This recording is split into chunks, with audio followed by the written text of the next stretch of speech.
I just built a couple of Molicel 21700 6S packs. Now these can hold, or deliver I should say, 30 amps continuous.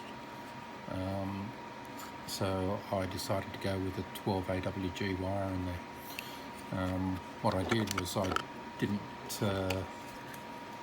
use any welding or spot welding I should say. I just put 12 AWG wire on there, printed a couple of covers and put in the separators here and silicone to basically keep the batteries in place. So they fit on quite nicely, the same as the top.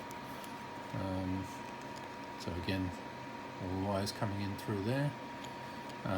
That's just going to have all Solastic in on top of that, or silicone, whatever you wish to call it. And the thing is, I've got an air gap.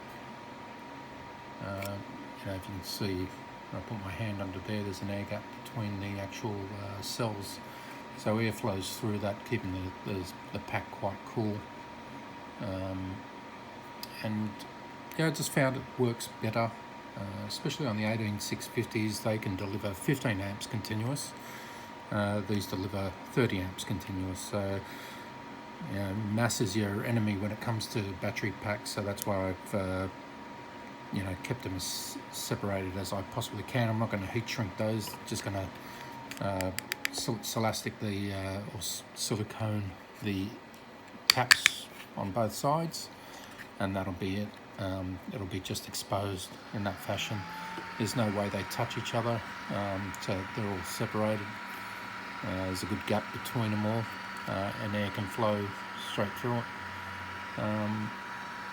And yeah, so right now I'm just doing a balance charge, going to see how this one performs.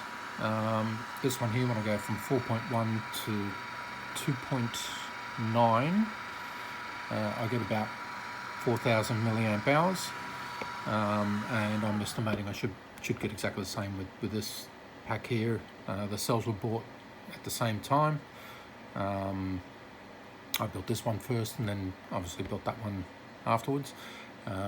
Just wanted to make sure that it all fit nicely and everything before I started soldering the next set of cells. So far it looks quite good. I haven't flown them yet. I don't know what they're going to perform like, to be quite honest, but I've got two of them to run on a 10-inch setup. The 10-inch cruises at about 30 amps. These can deliver 45 amps each when pushed, so they'll be running at about 50% of their constant rated output, so they should be running cooler than normal.